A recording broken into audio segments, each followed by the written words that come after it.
now. Okay, looks like the recording is going, and we'll get screen sharing going as well, and we'll get to rocking and rolling.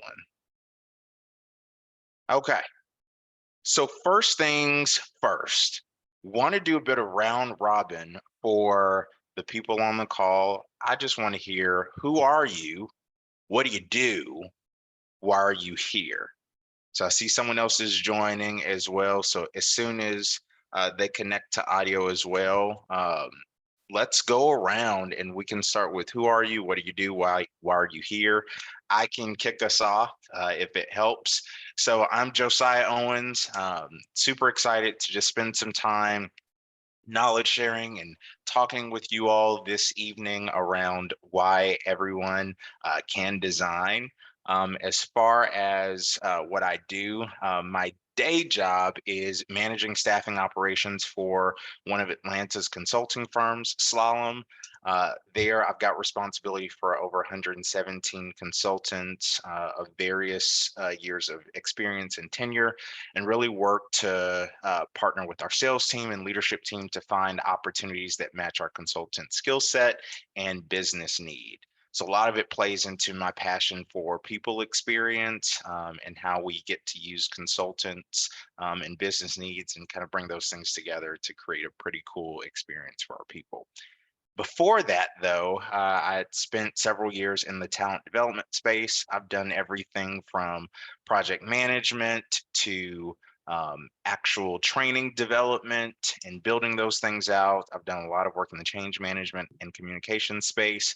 I've got a little bit of a technical acumen as well. But outside of that, a lot of the work, again, that I have done in my career thus far has always been people focused and looking for ways to help people work better and help businesses create additional value at the same time. As far as why am I here, obviously, just to chat with you all around how everyone can design. I've got a passion for it, and I think it connects very nicely to how we create experiences for our learners and our workplaces around us. So that's me in a nutshell. I'll pass the baton. Let me go, Laura. You just look like you're ready to share. So take it from here. Well, nice to meet you. I'm delighted to be here. So my name is Laura Davis. I'm the CEO and founder of Laura A. Davis and Associates.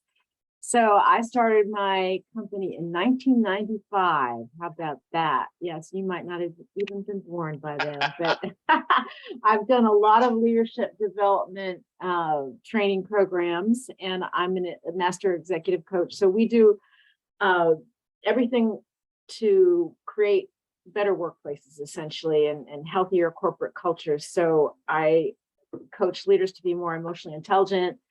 I work with teams to help them be more cohesive. And then I sell assessments, primarily DISC and the 5 behaviors and PXT Select. And the reason I'm here is I've been coaching and training and selling assessments for many, many years. I'm about to sell a very large project and engagement to develop a leadership development curriculum.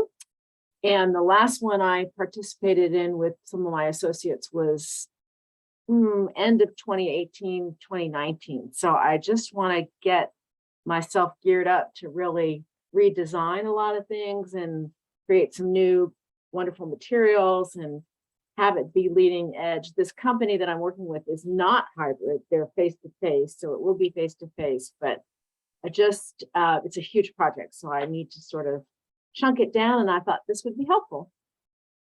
Awesome. Well, glad to have you. Welcome again. Thank you. Let's go, Jamie. Hi, I am Jamie. I'm actually joining from Idaho. So I'm here today because Atlanta shared a code. And so I'm part of another chapter out here and kind of just wanted to see programming from a different chapter. And this topic just interested me because I have over 10 years of instructional design and facilitation background, but I'm recently retired because I live in the mountains now here in Idaho. But retired from that as a pause, but I'd like to move into creating my own materials around coaching individuals. So I thought it was a great time for a little refresher on that conversation. So I'm excited to be here. Well, welcome. We're glad to have you. Feel free to crash anytime. Love it. Let's go, Allison. I know you mentioned you might not be able to stay, but you're still here. So you got to Well, go. yes. I wanted to just stop in and say hi. I'm Allison. I'm the chapter president for ATD Greater Atlanta, and I wanted to log in and make sure Josiah was good and that you all had a good program. That's why I'm here. But during the day, I'm an instructional designer, and I do I write a variety of content for Supply Chain Associates. So kind of wanted to hear a little bit as long as I could stay on, but I'm glad I was able to stop in. Just wanted to say hi to everybody. Well, hello, and welcome. No, Thanks again for helping me out. no problem. Let's go, Donna. I'm Donna, and I live in Athens, Georgia. And to plug ATD, we're doing a chapter meeting a week from today.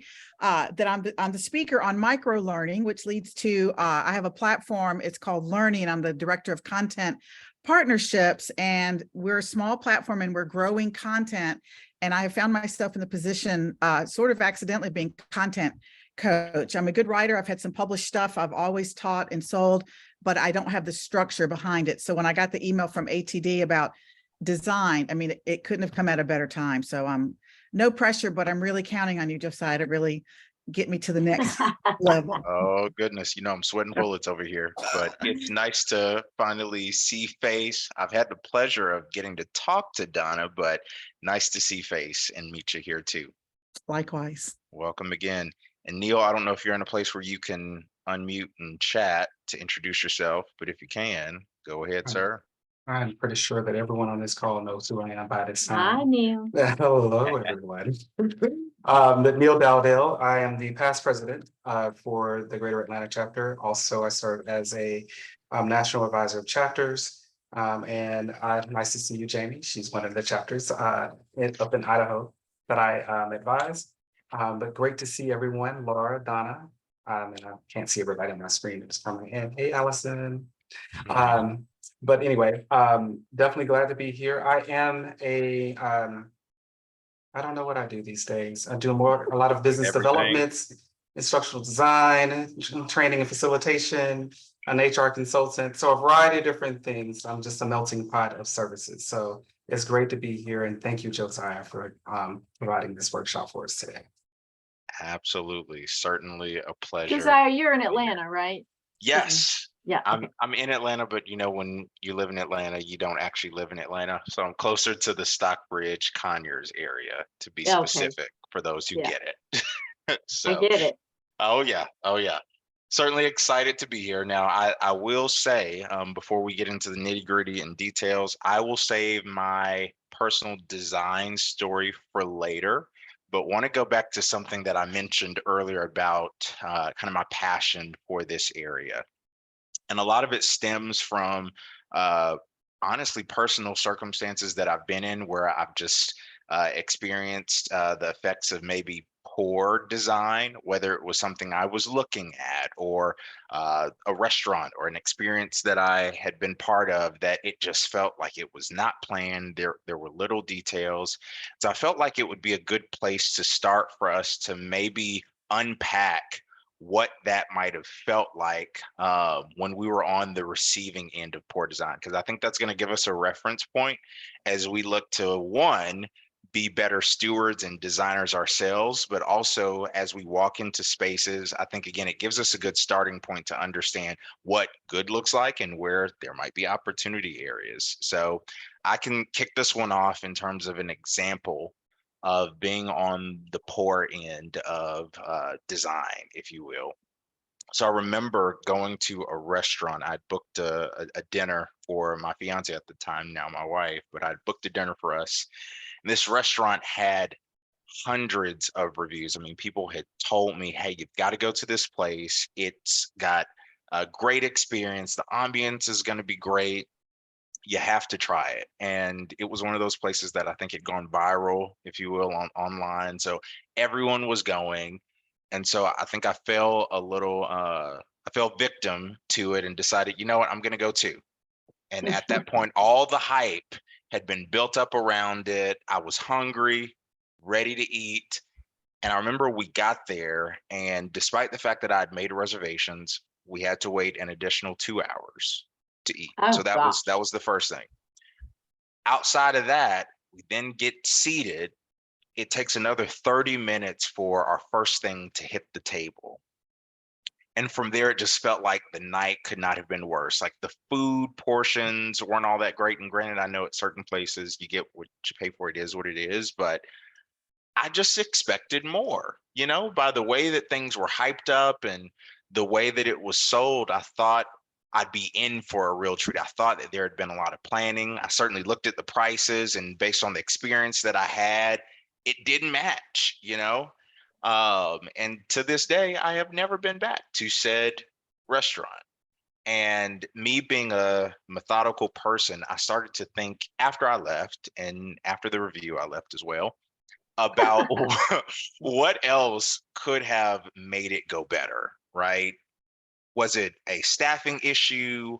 Was it a challenge issue? I mean, the ambiance was great. I mean, it had all the makings of what could have been a really great night, but still the experience down to the detail of from the time I walk in to sit down, how much time does that take?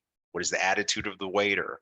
What does the recommendation feel like for the food? How do they deal with challenge if there are any issues? Like if those things were really addressed, how would that have made my experience? Would it have improved it? So just wanted to share that as my kind of example of being on the receiving end of poor design. But I'm curious to see maybe if we can come up with a few themes from all of us on the call in terms of maybe when we were on the receiving end.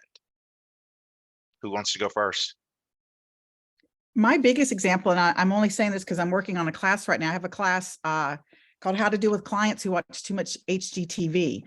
And it's all about expectations because, and this, we're all guilty of this, we're watching so much TV that we're not going deep. And so you saw all those reviews. So expectations matching the reality is something that I think we all struggle with. So that's been when I'm disappointed, it's usually because it didn't meet my match expectations, but where do your expectations come from? I think that's a good one. I'll make a comment. This is Laura. So I'm designing programs all the time, and you really do need to test them in the real world, right? But when I first left corporate America, I did a lot of contract training with a very, you're sending this out to us, right? A very prestigious training company. And you could always tell who designed it. Some of the things were fantastic and some weren't. And what generally was missing when they weren't fantastic was context. Like, why the heck are we doing this exercise? For what purpose? And then the transitions would be poor or, artificial. And I can remember many a night working, Deloitte was the client, at a fancy hotel with other facilitators saying, how are we going to do this? How are we going to make this work in the classroom with this audience? That kind of thing is stressful. Absolutely. No, I think that makes sense. Jamie? Well, my example is recently have participating in a training program, which is a wonderful training program. And I just sat there going, I can't believe you're so successful when your materials are all over the place. So it was like, we got a binder of materials. So there was not lack of materials, but it was a program where you were going to be tested. It was open book later. So there was this whole section at the back with the slides, like copies of the slides so you could take notes, but that's never enough room, right? And they don't show up right. And then you had to flip back and there was a table of contents, but like it just, you'd be on page 46, but now we're moving to 89 and then we're going to go back to 62. It just wasn't like in order at all. And then so it made going back to take that, even though it was open book, it was still very difficult. And I know it's not supposed to just give it away when you test it, right? But it just was not in a way that didn't flow. It didn't flow. That's the right word, Laura. There was just no flow. It was because then if you've had good materials, it just is so choppy, it really just Yeah. interrupts the learning. So that And was it a big my training experience. company? Can I ask Jamie? What's that? Was it a big training company, like somebody we would know? that had Well, the their main money? business isn't necessarily training, that's not Oh. there, but I mean, it's a pretty big, they have a Yeah. lot of good stuff built into it. I'm like, you need to just tap into some instructional designers for this part of Got it. it. Yeah. Definitely can agree. That kind of speaks to the experience that the learner would have as a result of maybe having what could be information overload and things not really being fleshed out in terms of how would someone really digest this? Does it make sense? Is the flow right? Mhm. So no, I think that's a really great example. Neil, did you have anything worthwhile in terms of an example? I would like to apologize, y'all. I'm in the middle of a crisis with the website problem with the client. You are So, fine, yes. sir.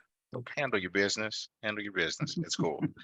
But no, in terms of themes that I heard kind of managing expectations and reality as being one that can contribute to poor design. For example, I heard lack of context as well as being a contributor. And then lastly, how the flow goes from a end user experience perspective.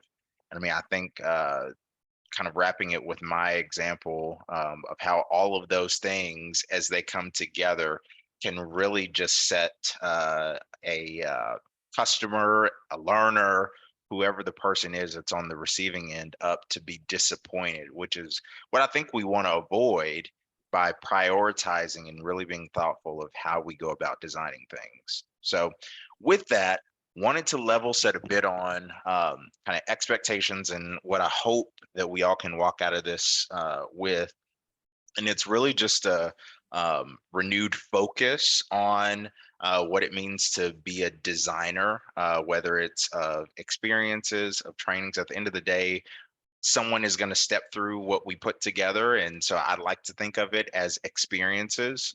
But two, I'm hoping that we can relate it back to the things that we're all going through in terms of challenges that we might be having. I know several of you spoke to either things that you're selling or working towards. So my goal is that you'll be able to leave here, hopefully able to more systematically apply what you hear and maybe what you've heard from others to what you're doing to be more effective. So I will say this is also not a Photoshop or graphic design workshop.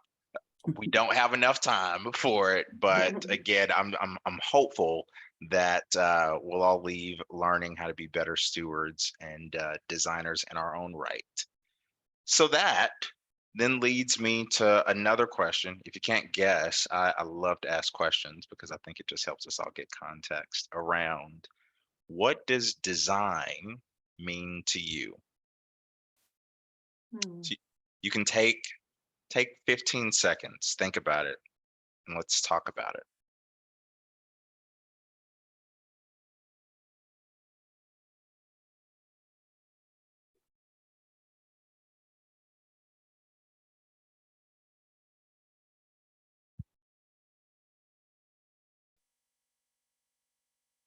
Okay, I think we're ready. Who wants to go first?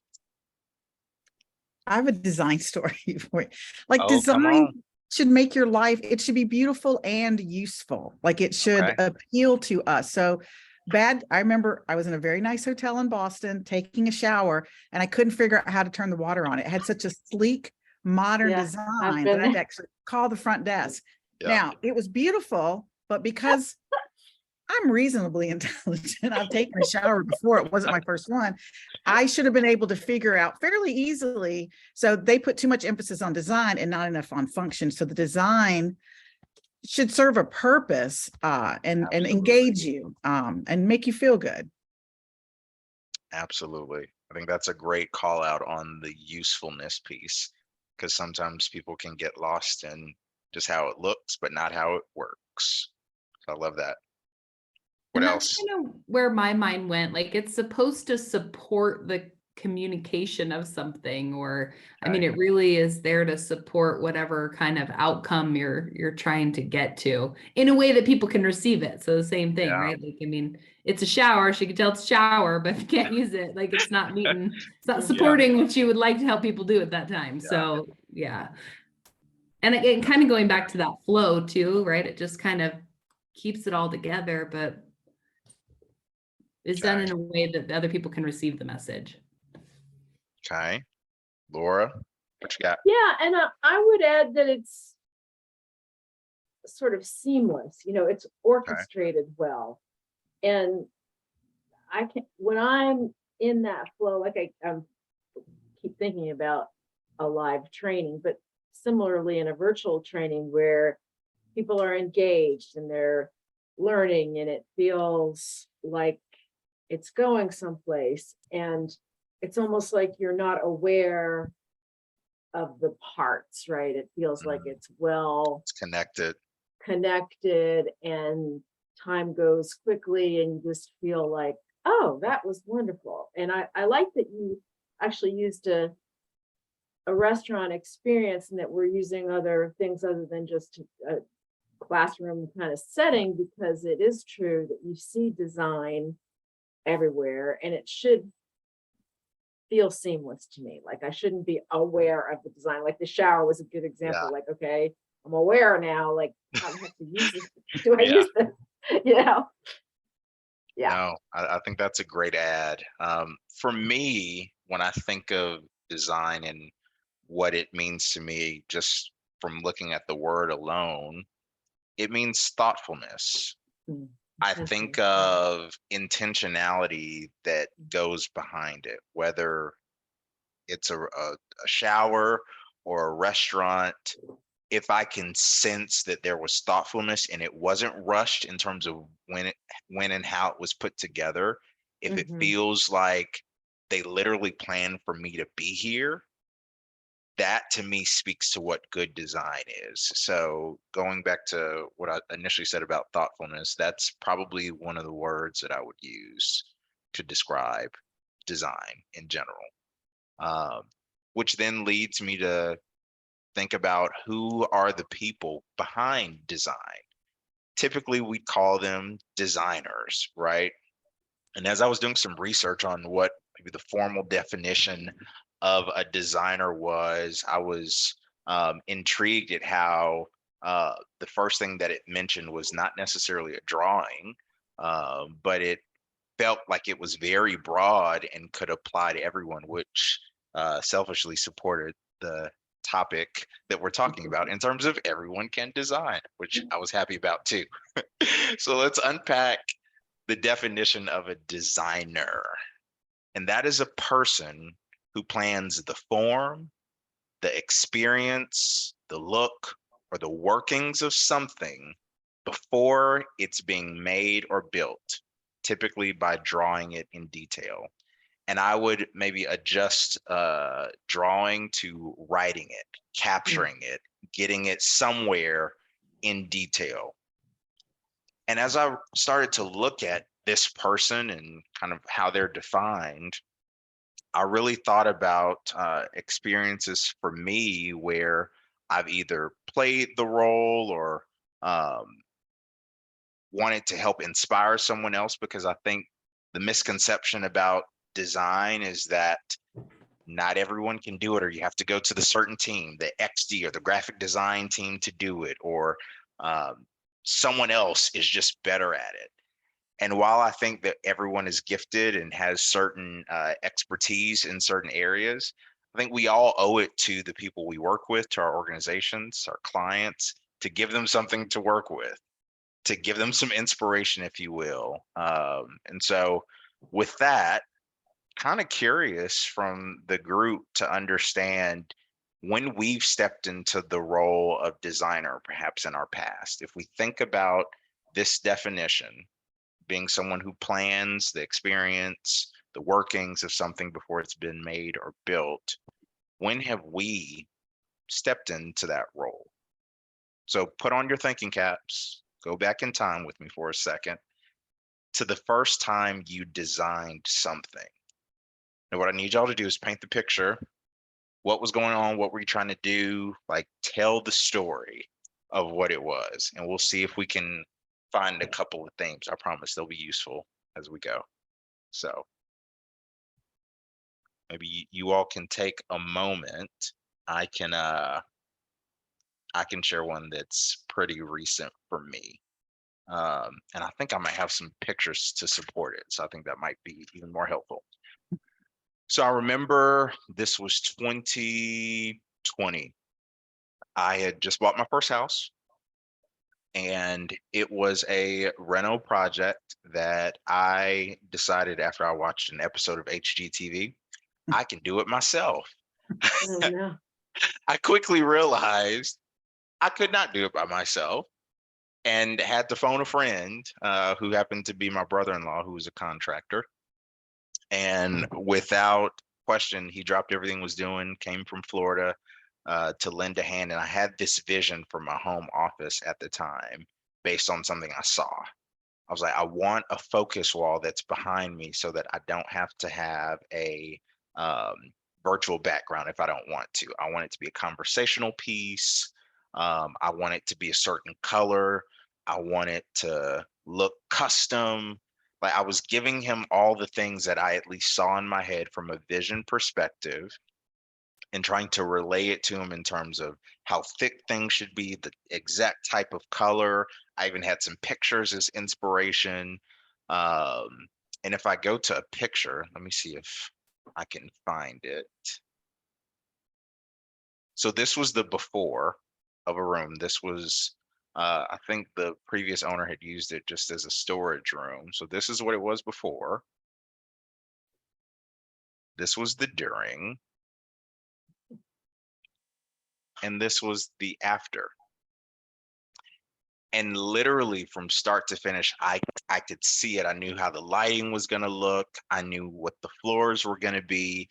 I'd literally pieced together all of the detail, even though I had no idea how it was actually going to fully come together. And I think for me, this affirmed the fact that I didn't have to be the one to fully execute it if I could give someone the vision.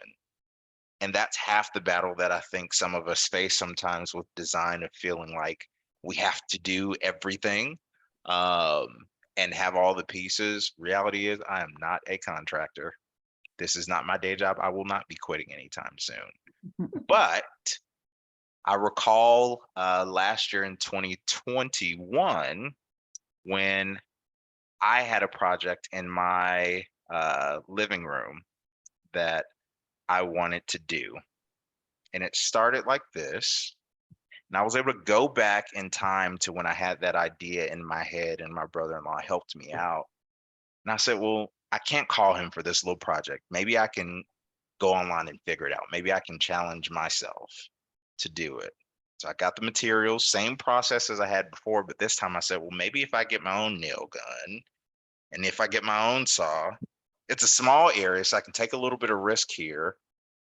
Maybe it can turn into something pretty cool. And so this is what it turned out to be. So I share those two examples, including me holding the nail gun as proof that That's all really the not proof that you actually did it. That's I was just a gonna photo. say, but. I need recording. all right, I'll make sure I drop a video next time of me actually doing it. Don't worry, I'm gonna do one back here soon. Or But here's all you got to do, just like put a Band-Aid on one of those fingers and then it'll look like. that part, I'll make sure I do it. And matter of fact, since Neil made that comment, I'm gonna record when I do a focus wall for my current home office in my new house. So stay tuned, it's coming.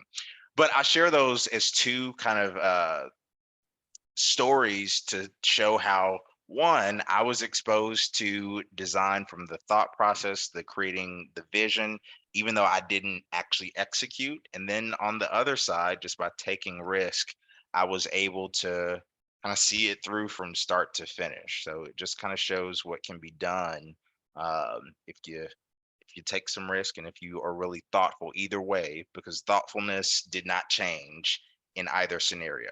They were both the same in terms of being intentional. So that's my story. I'm tired of talking. Someone else go.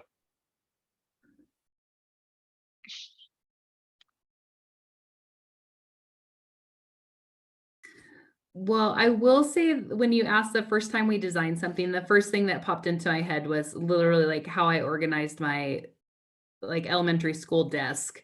I mean, I just was that kid that like I just rearranged it like all the time. But as I think about it, you know, and in relation to your example where like you had the vision and could really communicate that, like I don't think I think that's where I struggle some is that I Okay. don't have concrete vision. So I just get in it and like do and redo and redo.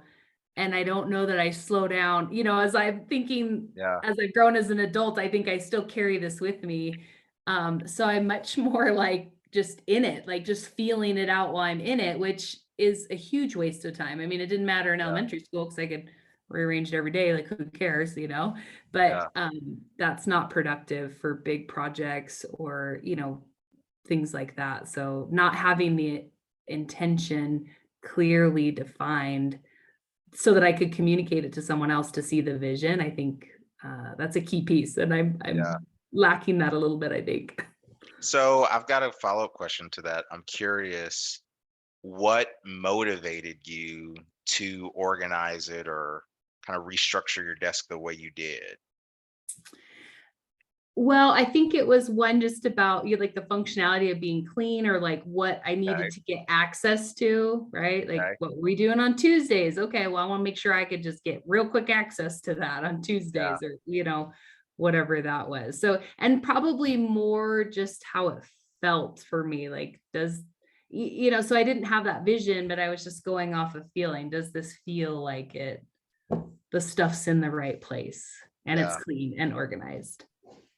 I think it's interesting how you talked about function yet again. Yeah. And we talked about it earlier on the call, but function came up as a driver, right? Which I think in hindsight speaks to a bit of the vision, being able to say, I need this on Tuesday for this reason.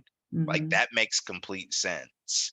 And then also thinking about the feels, I think you were speaking to experience, to how did it make your week flow Mm. because your things were organized and you didn't have to play any guesswork. So that's why you were doing it, to make sure that you knew what was where for when you needed it. So there was no challenge or question as to what happened that could have potentially ruined your day in elementary school, because we wouldn't have wanted that, right? So Right. no, I think that's a great example, certainly, of what that looked like, and even a recognition of maybe the importance of articulating our own visions too. Donna, what you got?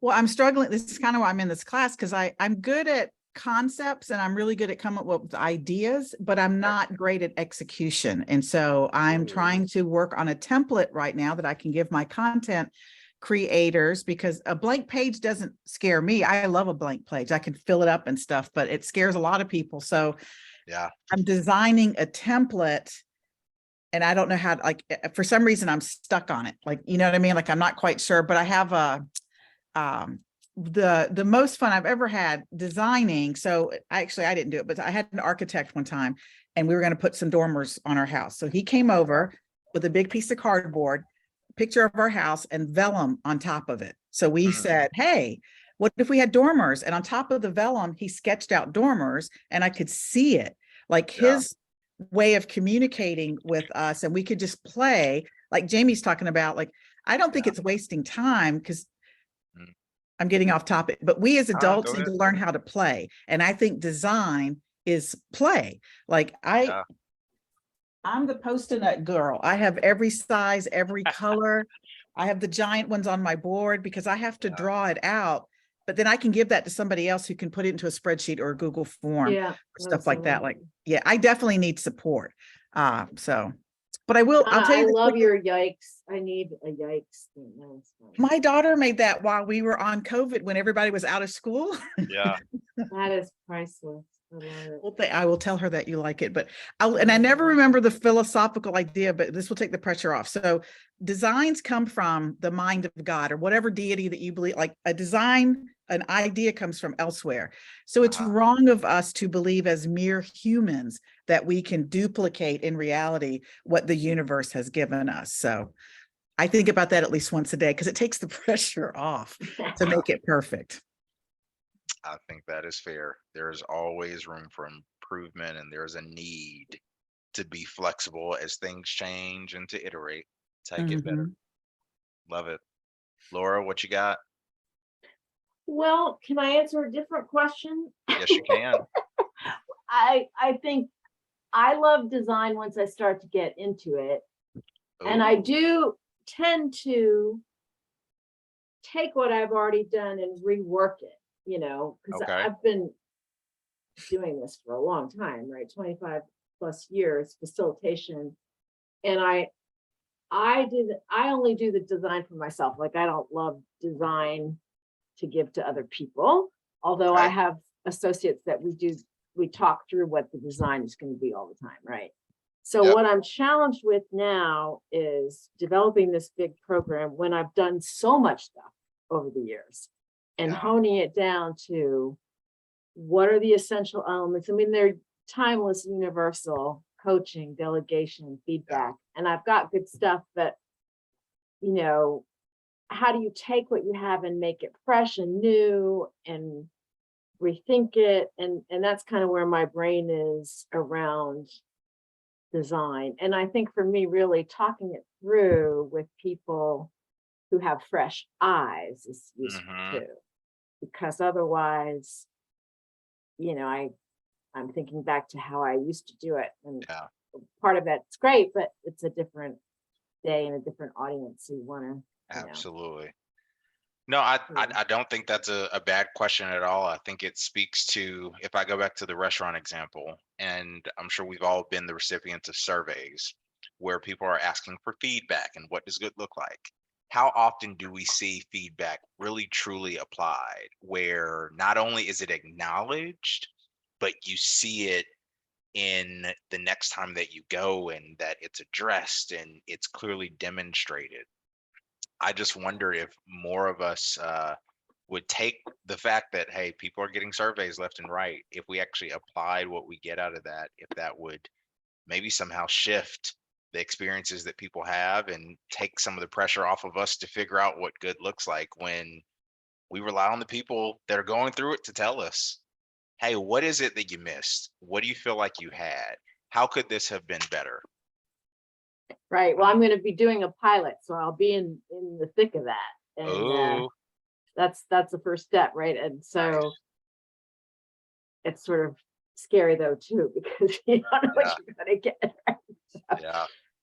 Yeah. Well, I mean, at the end of the day, I think the saving grace in that is that you're going to get some feedback for sure, for sure. And from there, you can obviously take what makes sense and what will continue to add value to what you're doing. But no, I think that was a great question, honestly, that um, we'll probably hit on more of the steps and maybe some things to consider a little later, but I appreciate the tee up on it. So going back to themes, a couple of things I heard in everyone's story or recap was around um, the importance of setting vision and really being able to articulate what you want. I know in my example, part of my challenge, even though I overcame it, I guess, was just in getting the thoughts from my mind out to someone else, because when you're not the one to execute, reality is, I think we all have a tendency to treat our ideas as our babies, and you wonder, well, can someone else actually see it through? Will it be what I'm looking for? And that probably speaks to getting it perfect, when reality is it's probably going to iterate. I ended up painting that wall at a later point. So who knew it would have adjusted from what it started at? I think another thing that came up was just around maybe understanding where your ideas might be a little broad and you're trying to narrow them down and really get focused and be really thoughtful. Um, I know for instances like that, really getting the people that you're working with to tell you exactly what it is they need is certainly an area where you've got to lean in. But outside of that, relying on previous experiences that can help give you a bit of context in terms of what to expect. Trusting your gut too, because I do think there's an element of that from an experience perspective that we should also rely on too. So all great thoughts, great things to add, which gets us to our next question. This is around being on the receiving end of great design. Let me share my screen just so you all have it in front of you. And we can talk this one. When were you on the receiving end of great design? And I'm talking something that was stellar. Jamie, you unmuted real quick, so I don't know if you've got something, it looks like you're burning to share. So I want Well, you to go. I was in these two programs, these two training programs pretty back to back. So having that giant binder of like info that Yes. can't be accessed. And then I attended another, it's a coaching model program that is, I just cannot believe the nth detail that they put into the support. I mean, it's supported by an app that has all these reminders, like they have videoed a ton of content. So you're watching videos, they have a weekly Q&A. I mean, it's just above and beyond anything I've seen before as far as how much you're supported. And I will tell you, like, once you see that really great design, I'm super irritated with all the people who like don't use the right avenues. I'm like, Yeah. that's how they've said 1,500 times. That's not what this call is about. Go to the support site. Like, I just am like, the materials are there, just read them. But anyway, they really have pumped it up as far as giving you the answers to all the questions and having the materials easily accessible and digestible. And so, yeah, stark contrast. I mean, both great concepts, both great things, but the experience so different. I'm curious, did you have any backstory or connection to that organization before?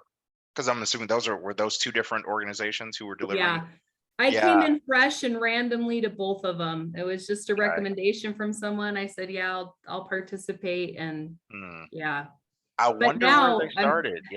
And kind of how they got there. Well, in the one company, you know, they talk about having taught this stuff and been doing it for like 30 years. And what was built from the other company, that's a good example, they built that in like 2 years. Like, it's at this phase in I mean, it was prompted like COVID. So I'm just like, man, that other company needs to bring in some designers or something. So yeah. And neither one of them, like, instructional design is not their business. Training is not their business necessarily. I mean, somewhat, but yeah. I think that's interesting that you call out the speed at which they got there. And I think the sense of urgency that is associated with change and value creation and user experience. I go back to the restaurant example because we all eat and we have all been to a restaurant, I'm sure, at some point. And it's nothing like the sense of urgency that a good waiter or waitress has when they're coming to the table. Before you can ask, they've refilled your beverage, or they've brought you another basket of bread, or they're back to offer something different. And I think that experience that you talked about with that second company speaks to just the sense of urgency that a great designer has, and how that certainly impacts the end user's experience. So I think that's a good nugget right there for us all. Laura, Donna, anything you all would add in terms of being on the receiving end of great design? The most immediate thing, it might be inappropriate, but I took logic in college because it wasn't a math class and I struggled with math, and I'm like, logic, how hard can it be? Well, now I know how hard it is. Oh dear. But the professor, I'll never forget him. Like, if you've taken logic, the questions are if Abraham Lincoln will be president and the grass is blue. Well, who cares? It doesn't make any sense to me. So he got the book and he goes, I'm sorry, but you have to buy the book. And he just showed us the formulas. And rather than figure that out, apparently there was a castle full of people, and Mary had gotten, this was when herpes was the worst thing that could happen to you. Mary had gotten herpes. Who caused that? Who gave that to her? So we spent the semester running syllogisms based on doing this story. Now, as an English major, wannabe novelist, it was right up my alley because we all cared about what happened to Mary. We don't care about the color of the grass. But that's where I learned about narrative teaching. We remember stories better Yeah. than we remember bulleted list. And so it changed. Anytime I do a course, Josiah and I, we talked briefly about storytelling. Yeah. Storytelling, and that to me is the best design. And our brains are designed to hear a story in a certain way. So anyway, that's Dr. Severance. He was the best. I made an A in that class, which is Look at unheard you. of for me. Yes, I did, but it was because of him. I mean, Wow. he taught it in a way that somebody like me could embrace it. Same information, he just did it in narrative format. So Awesome. That's interesting. I would Very. love if, and I'm asking in a different question. If anyone has any resources on storytelling specifically for, leadership development, that would be cool. I'm just putting that out there, but I'll answer the question. So I go to a lot of conferences and I really like the Work Human conference. And if you've ever been, it has kind of a neat vibe and different, a different format, different Yeah. stations and that kind of thing, which is cool. And one of the speakers this past year I really liked, Priya Parker, and she didn't do anything radical that I wouldn't do in a large group talk, but what I really found refreshing was she crowdsourced a lot of things in the room, in the moment. And I always try to do that in trainings where I have the elements, but I'm asking for input, which kind of relates to storytelling. And Yeah. I can't remember what the question was specifically she asked, but she asked a couple questions and had us share and then debriefed it and then added to it. And it worked well in that size group rather than talk at us, right? Mhm. In fact, I need to go back and look at her book because she's talking about design, really, how do Wow. we have dialogue? Yeah. And it's called The Art of Gathering. It's really good. If you're familiar. So a couple of things that I'm hearing from the group was that the reason perhaps for some of the great design and the experiences that you all had was there was a speed tied to it. So that sense of urgency we talked about earlier, that there was a storytelling element of it that probably connected with you individually as a person. And that also it was probably something visceral in terms of the feeling that it gave you. It pulled you in, it was engaging, um, it perhaps brought you joy, brought you happiness. If you had a bad experience, it might have caused you frustration, stressed you out, made you kind of be a little more disconnected.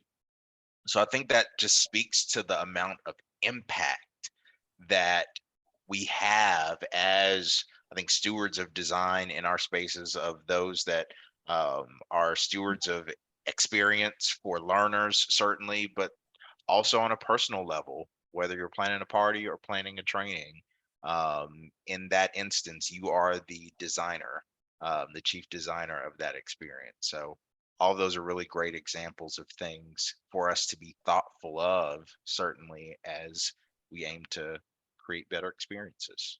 So one of the quotes that I came across as I was thinking about our talk tonight was around great experience being driven by great design. Mhm. Um, and it was a formula. It said great experience equals great design. So for those who are my sticky note or notepad people, feel free to jot it down. I think I might eventually get it framed and put up on the wall somewhere. Because to my wife, she thinks I'm either doing the most or trying to dig into every single detail. But after being with me for a while, I think she's come to appreciate how much of a difference it makes and that the devil really is in the details. and it starts from before you even get there. Every Mhm. year we plan, for example, a Friendsgiving, and we bring together um, about 30 of our closest friends. I know 30 sounds like a lot, but a lot of people have significant others, so there's that. But outside of that, we plan this experience and we start about 4 months in advance, and we are thinking about the menu and the food and uh, thinking about who might have a dietary restriction, thinking about feedback we got from the previous year. We're thinking about what type of games can we play that could rope people in. We're thinking about who should sit next to who.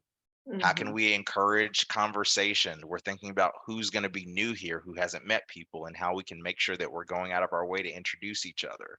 We're thinking about the different skill sets and capabilities that everyone has, and how can we socialize that so that everyone now has an additional resource in the room who does something, because as a community, we all benefit from the knowledge that's in the room.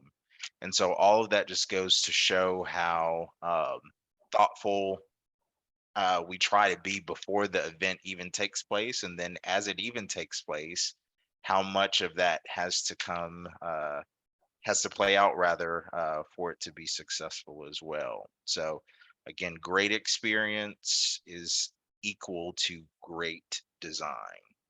So definitely something to be thoughtful of there.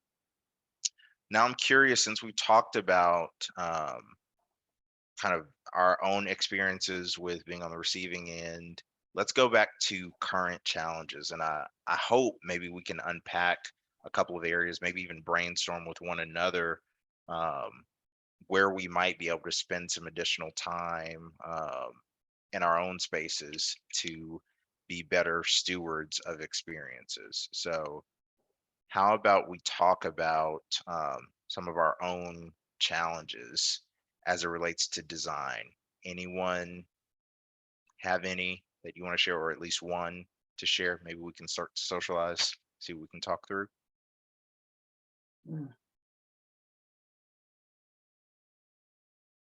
Well, I'm definitely struggling with doing like I can talk to people about content, I can encourage them, I can ask Okay. them leading questions so that they know, because a lot of times in their mind, the content is very broad, right? And so teaching them Yeah. to focus, because I'm in the micro learning business, so it's about focusing, narrowing it down.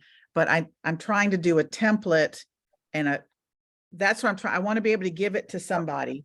Like say if Jamie wants to do, I could give it to Jamie and Yep. she would have what she needs to Yeah. create the content that she wants. Yeah. So I'm curious with that, and I can't remember which one of you mentioned it earlier, that maybe there's nothing new and that ideas are inspired. At the end of the day, I can bet, Donna, you've probably had an experience where you've seen a really good template. Maybe it wasn't content related specifically, but you probably saw a good template. I'm wondering, when you saw it, how did it make you feel? Was it clear? What are the elements of that that might inspire what you're working on, even if the one that you're looking for isn't out there in that perfect form? I just wonder, maybe go ahead. You were going to Well, say I did something? find one, but it was in a spreadsheet and my brain doesn't, Okay. 'cause I was writing courses for another large course content creator Yeah. platform. Anyway, they sent me, but it was all in a spreadsheet and it was boxy. Yeah. It was hard to read. So Yeah. I've printed that out. I literally printed it out and cut all the boxes out and I've Yep. redone them.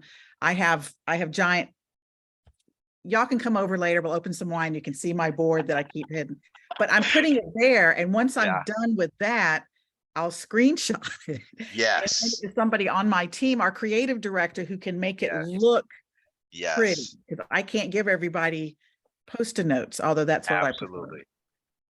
I think you literally have stepped through. I mean, you talk about it being a challenge, but you're walking through it actually. And that to me is part of the process of anyone who is trying to solve a problem or creating experience. It's getting it on paper, getting it written down. And you took something that did not maybe make sense for you in terms of how you process information, and you're sticky noting it, you're cutting it out, you're putting it in a picture, you're screenshotting it. There is no perfect way to do it. It's to do it and to get it done.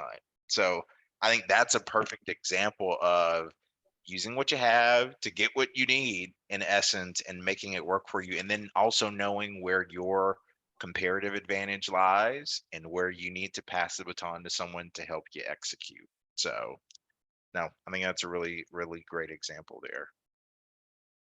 Jamie, Laura, any? Well, I would just say what to leave in, what to leave out, I Yeah. could sing the song, but I have so much stuff.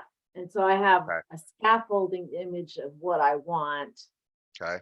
And I'm sort of disappointed because I've looked back at some old content that I thought was going to be usable and some stuff I've, bought over the years, and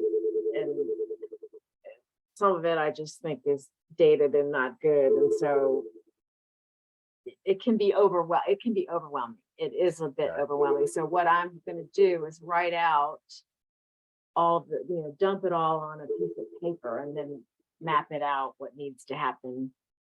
And that will make me feel better. But just, there's a lot of moving parts. What's the pre-work? What's the experience? What's the post-work? What are the formats? This company, it's pretty unsophisticated in terms of leadership development. So we're not going to have fancy apps or Yeah. things like that, but we will have videos and we will have some kind of Q&A and some kind of cool, I'm going to purchase simulations and all that. So I have an idea of what I want. It's just getting the iterative process going and cleaned up so that it's not feeling like, Yeah. Now, with that, I'm curious, given the client you're working with, how much of that vision have they given you of here's what I want, here's what I'm looking for that you can challenge back on? Very little. And so that's the Okay. bad news. So, Okay. so the good news is anything I do will be better than what they yeah. I mean, Yeah. and they don't know. They really don't know Yeah. what they don't know. Okay. And I've worked with them for less than a year now, but they love what I've done so far. And we're refining some things could have been better. You learn about the client, in the process. But that's sort of challenging though too, because often you're working with instructional designers or L&D people, but I shouldn't say this on an HED call, but the quality of internal people varies widely. How much they know, how much they don't know. Sometimes you're better off. And the people I'm working with are very bright, so they'll get it, they'll grok it, as we used to say, right? So I'm excited about it, but I gotta the challenge for me is chunking it down. I'd rather do like Donna's saying, I'd just rather think in concepts and visions, and that's my jam. And getting in the room and improv, that's easy for me. But really cutting and deciding this is essential, this is not, I'm gonna engage help with that. Oh, absolutely. Yeah. Absolutely. I think looking at those ideas that are in your head, because you talked about you've got kind of a scaffold of things and ideas going on, writing them down so you can actually see them and getting them in front of you, like you said, would probably certainly be most helpful and at least allow you to see, you know what, maybe that doesn't make sense, or maybe here's where I can lean in a little more, or you know what if I go and give all of these thoughts to the client and get their challenge on it in terms of priority and timing. And yeah, that's what we're gonna do. That would help drive certainly some of that. Yeah, and I'll go to Donna's with her wine and her boards, she said. Listen, that's the way to do it. That is the way to do it. I love it. I love it. Jamie, what about you? Or I'll go to Idaho. Hey, You Even can, better. right in the might middle. as well. Well, as Donna and Laura were sharing, I think about my board for ATD. I'm the president of our chapter, and I think what I'm doing is trying to get too down in the weeds, and we need to come back up. We need chunk up to the top. And like, just as we kept saying, experience, like that's where I need to be. Like, that's what I need to be thinking about. And then just getting better, like Donna's like, no, I'm gonna give it to the, the creative team or To whatnot. delegate it. Like, Yeah. and I Yeah. think that in a couple areas of my life, like that's where it's at. I need to just stop worrying about the fine and be like, okay, how would I really articulate the experience I want people to have, right? So that somebody else could understand that, and then we can figure out what the components are of that to design that experience, right? So I think I'm in a position where in a couple things I'm involved in, it really just needs to go up higher. Absolutely. Yeah. Someone told me one time, you can teach someone how to pick a color. Like that's the easy thing, but you can't necessarily teach someone about the experience. Mhm. What I've learned is it's important for us to, if we can paint rather the picture of the experience we want, it's so easy to tweak the small details like the font or the color or the little details that are in it. But if the experience isn't clearly defined, to your point, Jamie, I think that's where we sometimes get locked up in the details, and you got to pull it up. So I think that's a great call out there, which kind of speaks to some of the myths that I know I've certainly encountered, but I'd say all of us, based on our experiences, have probably had some sort of connectivity to um, around design. And so wanted to just roll through 3 of them just to give us context on what they've probably looked like or what we've seen, so that way we can spot it and even call ourselves out in the future if we are playing any of these roles. So the first myth that typically is associated with design is it's someone else's job. Reality is, whether we are the person who's leading the experience or even if we're the recipients, it's everyone's job. As a recipient of design in general, whether it's good or bad, I owe feedback. I love a good Yelp review. I love a good survey so I can provide feedback. Just as a consumer, because I have a vested interest, especially if I'm spending resources or time in this thing, this product, this offering getting better.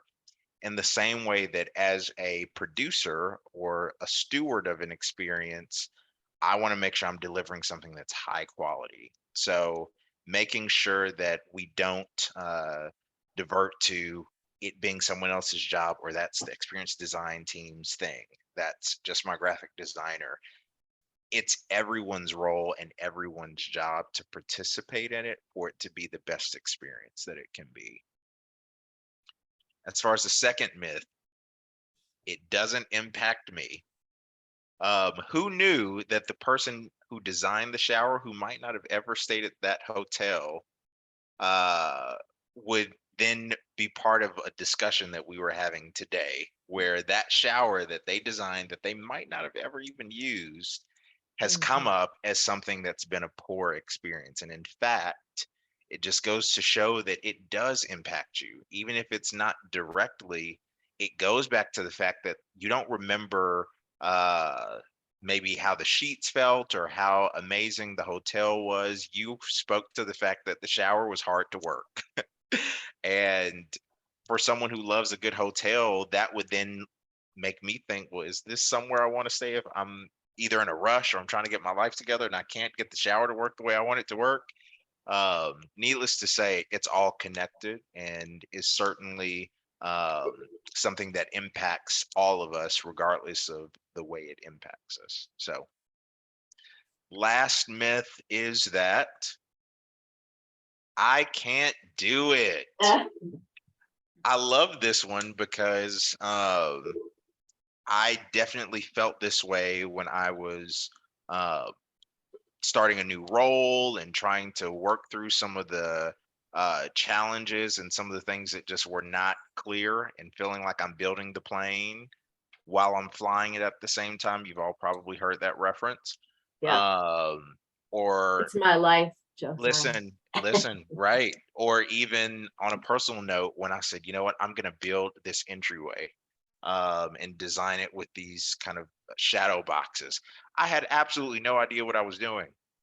No clue. So I think there's a bit of intentional risk taking that you will have to take, leaning into being a designer, and saying that if you at least maybe put your mind to it, that regardless of whether you are the one to execute it, that it can be done.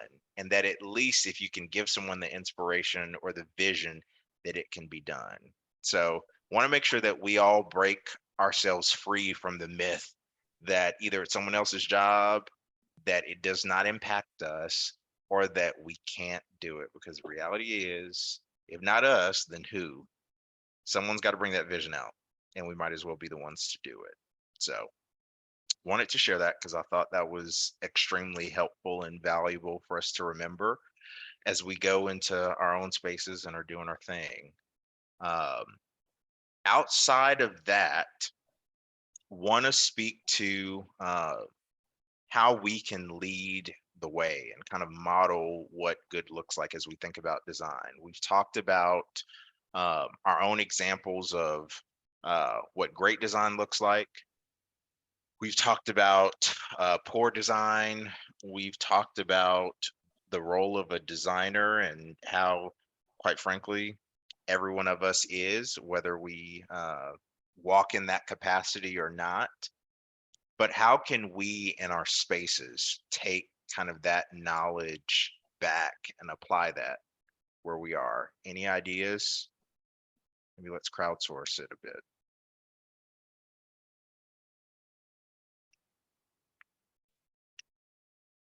I'm sorry, can you ask the question again? Are you saying like, yeah, can you ask it again? I'm sorry.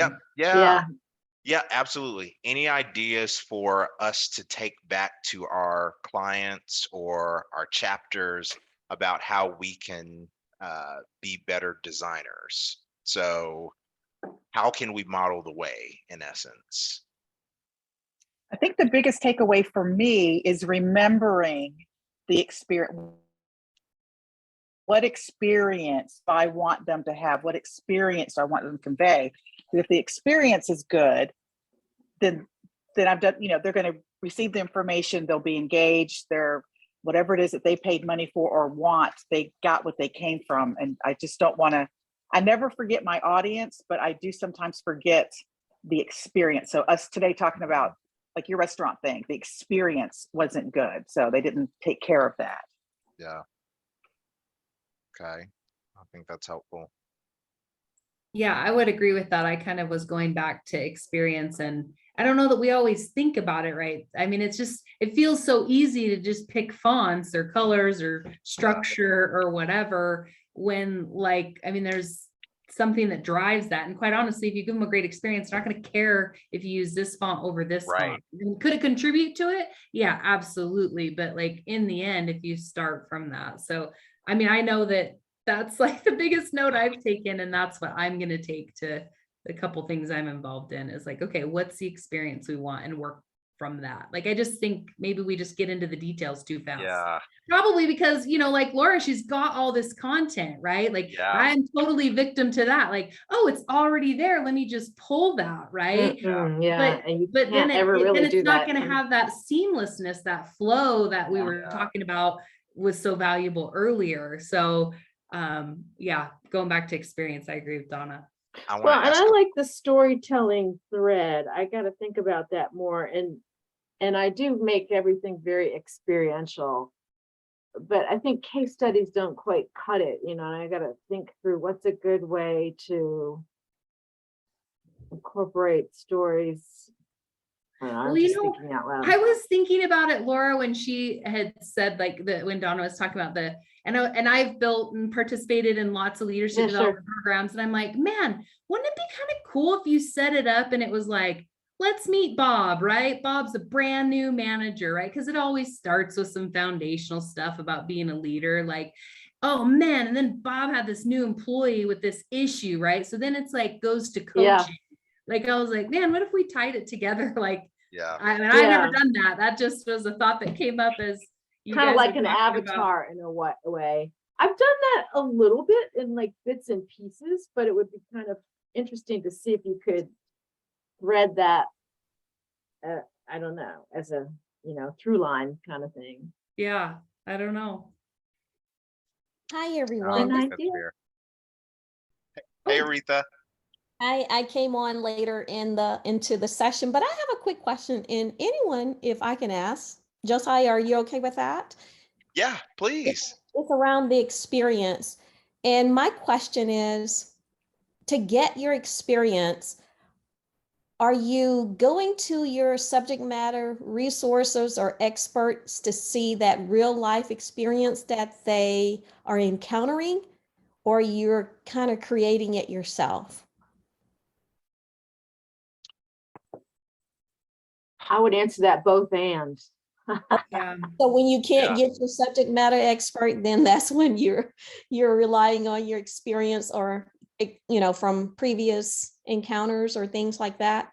Well, it's a great question, Aretha. I think if you're too open and you ask the client, like, what do you sort of like, what do you need? Or, what is your subject matter expertise? They don't even know what they know. You know what I mean? So you have to give them a framework and some guidelines and some specifics for them to fill in. Does that help? I'm not sure. That's sort of how I do it, like with a case study or with a example that they can relate to. Is that what you mean? Um, Somewhat. I had this vision in my head of, when someone is asking for training, Mhm. what are the issues or what are they encountering that would allow you to create that experience for the learners? Give Could me I, yeah, go ahead. sorry, I've been playing quiet kid in the back of the classroom, but so I'm a learning experience designer. That's my job title at my company. And so I encounter this quite a bit where, you've got a subject matter expert and they're like, I want to build this course and I want you to start with all my content. And so I like to work backwards. This is called the backwards design. Josiah, you may be about to cover this, but Aretha's example made me think of this. So I like to think of when a learner leaves this class, what are the like observable things that they need to be Sure. able to do? Yeah. And then based on these observable things, if I was to quiz this person or test this person, what would that test or knowledge check look like? And so when I worked in manufacturing, it was, I need people to put parts on a circuit board in the correct orientation. But in my leadership development, it's, I need them to be able to coach their employees with empathy and curiosity. So two completely different checks that you would be doing to see if this person could do it. And then based on that knowledge check, what do I want to be able to see them do? I craft my experience in their learning cycle, I'll call it, because sometimes it's one big course, sometimes it's a string of micro learning, but you then craft an experience for them that is pulling in just the relevant content and just the relevant practice activities and only what they need so that each piece feels meaningful and builds on the next one. And it's not just, here, let me open up this fire hose and spray all the content in your face. And now I want you to figure out which pieces you needed in order to achieve the task. So yeah, maybe that was too much. No, But that's well said. That's Yeah. Very. Thank you. I love it. Mhm.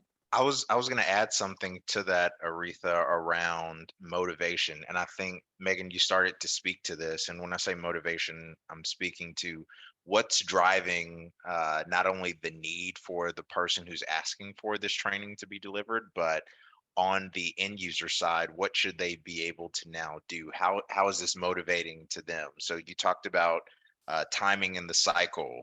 You talked about it being just in time. You talked about it being seamless versus leading with this is the content that we want to do. So the question maybe I'd ask is around what's driving the need for this in the first place, to just help level set? Is it around just getting it done, or is it really around, well, we want them to be better at doing this for this reason, or it creates this value in this way, or it's now in this timing versus just being delivered as a check the box type of activity?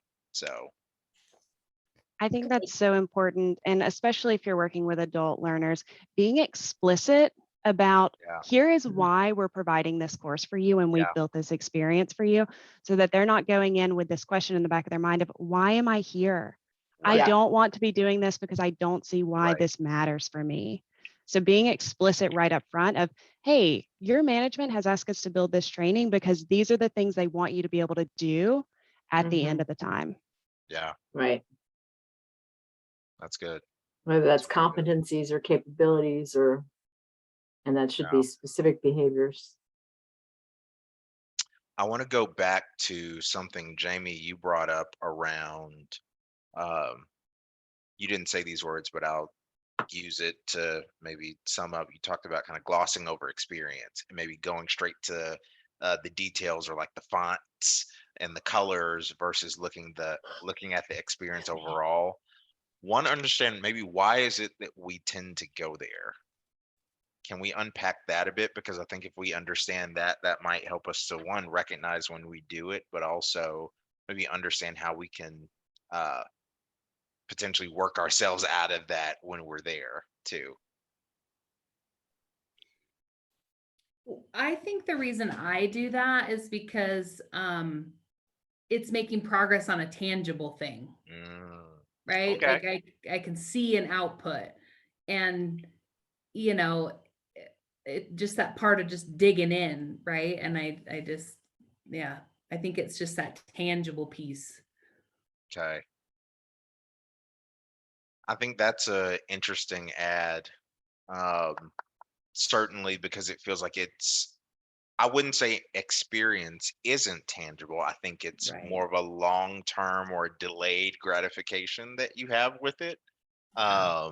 But I think it's a really great call out, just to kind of brace ourselves, if you will, for the realities of being a driver of experience, that it's not something that you'll probably reap the benefits of day one. It's something that you will continually have to put focus towards, and it'll be more of a longer term play. Well, So and going back to the conversations before, if you're focused on experience, I mean, it should be a long term, right? Every time you're yeah, going to get feedback. And then yeah, are you taking timely, quick action to make the yeah, adjustments?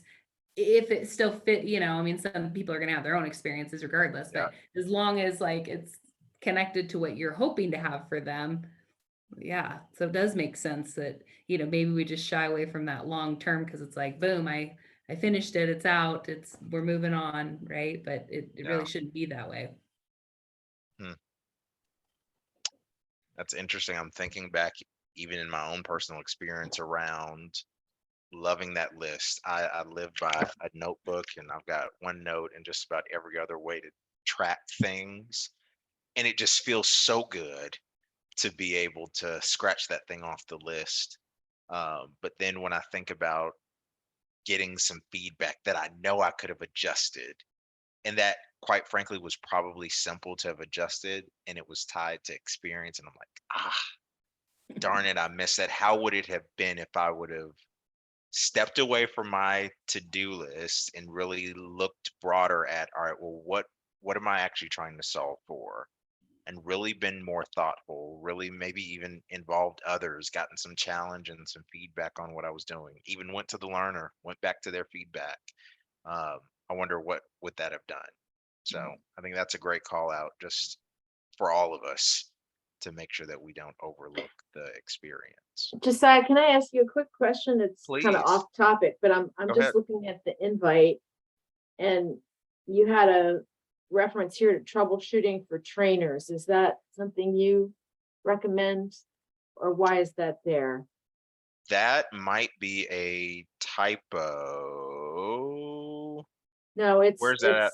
so on the invite, on the email with the Uh-huh. Zoom link, Yeah. it has a free chapter troubleshooting for trainers, and I wondered if that was something that you Hmm. had worked with. No, Mm-mm. apparently. No, I think Okay. that is tied to ATD. I might, Oh, okay. yeah, I Okay. might I just deflect thought it had to. something to do with Mhm. design and maybe was worth looking at or something. No worries, but I do think that's a good call out. I'd be happy to see what it is because I'm actually not sure.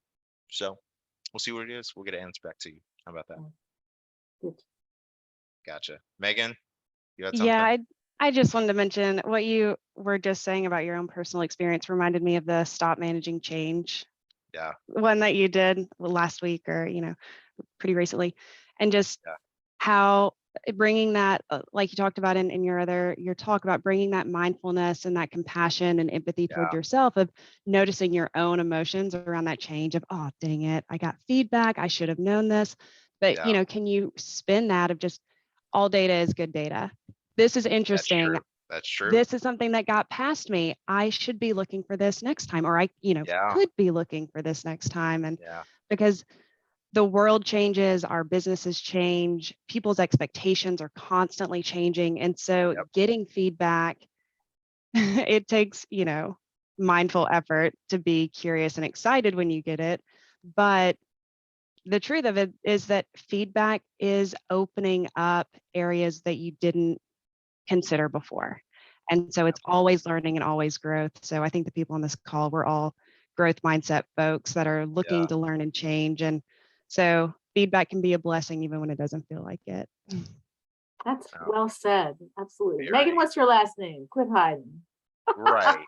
That was really well said. I know. Thanks, y'all. Megan, She's you not gonna can't tell me what her escape the last name question. What's your last is. name? Oh, it's Megan Griffin. I'm with the ATD Portland or Cascadia chapter out near Portland, Oregon. Oh, cool. Okay. Nice. But it's a beautiful thing that you just said, and I've gotten better, and it still can be it can go through your head, but you still say, oh, I should have known that, or why didn't I see that, sort of thing. And so I appreciate the reminder that it's important to never take anything personally, right? And to always be curious because we Absolutely. need to be iteratively. Yeah. Agreed. Definitely agreed. As someone who loves a good reminder and semi-bulleted list, I wanted to think about a couple of things that we can do. And I feel like you all have already said it, but I just tried to condense it into 3 lines of a list for what we can do in easy steps that we can immediately start to take to apply. And so let me flash them up on the Let's go screen. there. I Uh, need easy yes. steps always. Listen. All right. Here they are. 1, write it down. Amen. Get it out of your head and get it on paper. I love a good thought. I love a good idea, but it will only be that until it is written down. People cannot read minds, and this goes both ways. I can't read my customers' minds. I can try and anticipate, but I can't read their minds. I can't read my clients' minds. I can't even read my learners' minds per se.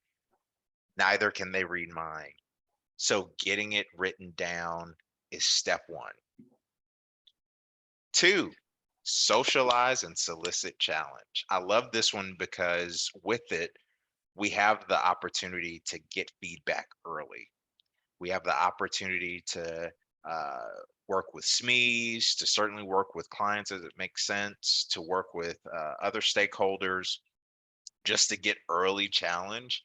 It's always great to try and anticipate what might happen before it actually happens. So I think it was Donna who gave the scenario around someone who was helping with their dormers and kind of mapping out what it was going to look like first before it actually happened. And I think this is a great example of what happens when jump you off something. socialize and challenge early and how much that makes a difference. Uh, oh, so Megan had to jump off. No worries. Thanks for joining. But again, socialize and solicit challenge early, certainly before you. And lastly, execute. Now, the good thing about execution, and I think we all have experienced that in one way or another, is that it doesn't have to be us that actually builds the thing, that creates the graphic, that leads the session. But we have to, and we owe it to the person who is going to do that, to give them something to work with. I think, Laura, how different your scenario would have been if your client came to you and said, hey, here's what we think good looks like. Granted, it gives you an opportunity to just bring all your Laura goodness and expertise to them and help them go be great. But at the end of the day, if they clearly could get that vision out, or at least had an idea that you could help partner with and bring that thing out versus starting from ground zero, how much quicker could they get to where they want to be? So I think, Well, and what I am going to do is put together an advisory board task force. Yeah. These are leadership advisory board at different levels. And then the key context that I'm working with, I think when I show them my thoughts, they'll give good ads, you know, it'll be a nice iterative process. So I'm not too worried about it because I know this client and they're sharp, but Yeah. I know that if I just ask them what they wanted, it would not be helpful. You know, it's, you Yeah. got to go back and like, here's what I think. What do you Right. know, yeah. Yep. No, absolutely. Definitely agreed. I know this list is not exhaustive because I know at some point there's going to probably be another version of this as you continue to go down the line, as it should be. Because when you have an idea, you're probably going to write it, get your feedback, you'll execute, you'll get some additional feedback. You'll need to write it down and literally go through this process over and over again, so much so that it becomes part of the way you just work naturally.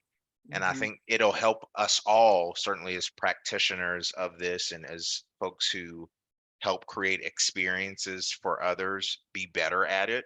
But it'll also hopefully help others who we work with to see the value in design and that they too also play a role. Uh, so I want to go back to one of the earlier slides where I initially had designer here, and metaphorically want to put each of our names here where it says you are.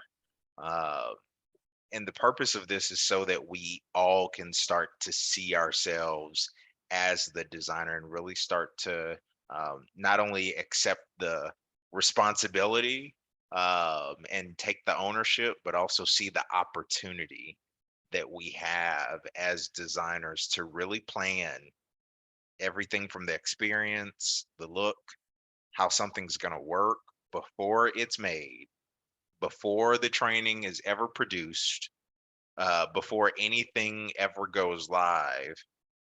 We are those people who get to play that role by writing it down, capturing the detail. And if we're not the person to execute it, we delegate to someone else who will. But hopefully this reinforces why everyone can design. And I'd say certainly for those specifically on the call, all of us are designers. So the charge is for us to go forth in each of our spaces and look for every opportunity to be experience driven where we can. So I'm gonna stop sharing my screen. I've done a ton of talking. I want to just kind of have some Q&A. I mean, it can be design focused, it can be experience focused. I mean, open to just questions if we've got any, and even feedback as well. Hi, Donna.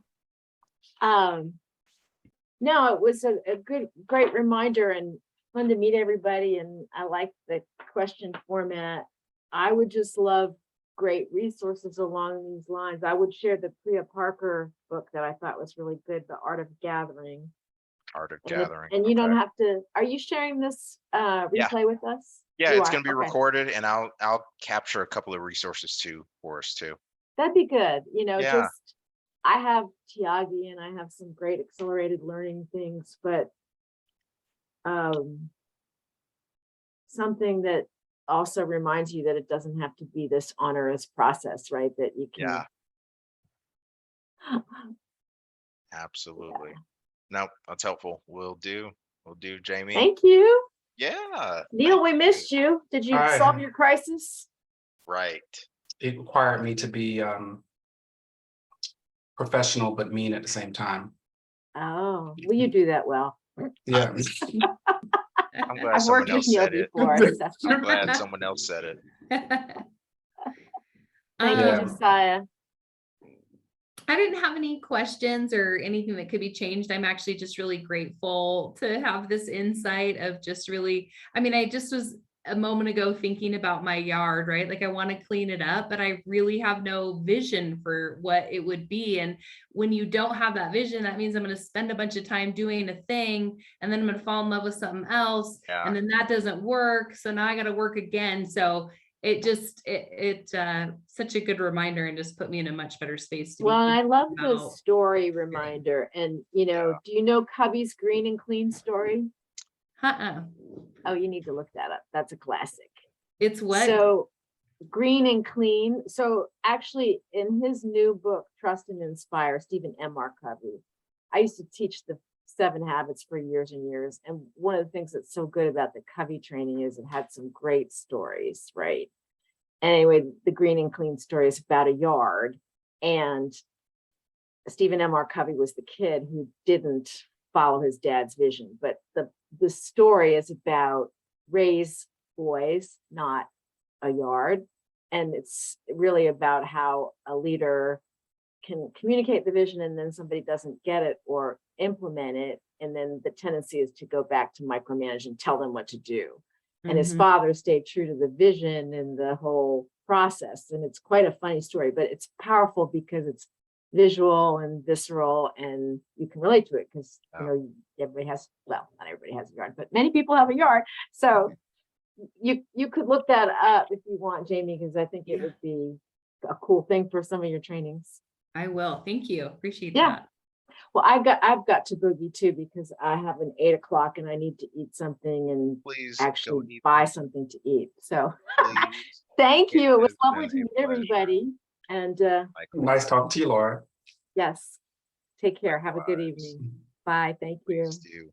Well, Jamie and Aretha, I appreciate y'all for hanging on with us, and certainly Jamie, you joining from out of town. Hopefully this is if this is your first, glad, but if not, that you'll continue to join and be part and let us know what's going on in your area too. Want to Okay, make sure we're supporting there too. Okay. Thank you. Indeed. Aretha, did you have something? Have a quick question for you, actually. Run it. I am an executor versus a Ooh. designer. Okay. And that was one of the reasons I actually signed up for the class because the title itself intrigued me. Yeah. So my question to you is, when you showed your designs, Mm-hmm. you showed the first one, Mm-hmm. but you said you called in your brother-in-law to help. Yeah. But then the entryway, you Mhm. actually design yourself. Mm-hmm. Did you get motivated after seeing him design the wall? Was it the wall? Am I saying it correctly? Yeah, it was a wall. Okay, so after having your brother-in-law do the wall, were Mhm. you more motivated to design the entryway yourself? Or I'm just trying, Yeah, because no, I know I'm an executor. I'm not Yeah. the designer. So I've got a very transparent answer for you. My motivation was not because I absolutely wanted to do it. I was thinking about the reality that my brother-in-law did not have the bandwidth to come down, so he was not an option. 2, I was thinking about the fact that just a couple weeks prior, my wife had given birth to our daughter, and that I wasn't going to be, thank you, I wasn't going to be able to have a ton of people in the house kind of doing stuff. So thinking about that, that really limited my options and left me as the only viable option to pull it together. And the same process I went through before of looking at inspiration, I went to Pinterest, I went to Okay. Google, because reality is it had been done. I think there was someone on the call who had talked about a checklist that they were trying to build or some sort of template. And the reality is templates exist, images exist. That's not the first focus wall that I've seen done, and it won't be the last. And so I started back there in the same way I did for my other wall. This time, though, knowing that I was the only one who could do it, I spent a lot more time trying to understand, well, what tools would I need if I was going to do it myself? What would the instructions look like for me to do it? And I'm someone who loves a good step by step, walk me through it, do a DIY for beginners type of thing. And so that's what I looked at, and that's what helped me step through it and kind of overcome some of that fear associated with doing something that to me seemed very daunting. So Okay. It hopefully is, that helped a bit. it does. It's excellent. That's why I wanted to ask that question, Yeah. because I have that fear. I can Yeah. look at it, but can I make mine look that way? So beautiful, beautiful work. So And thank at you. the end of the day, yeah, at the end of the day, one other thing I noticed was that if I messed up, that's what paint is for. And Okay.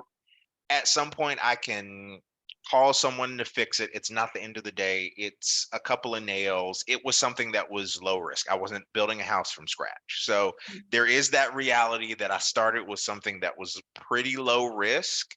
But the reward and the return, another bit of backstory. So I told you that that was for the first house I bought. We ended up putting that house on the market and selling it.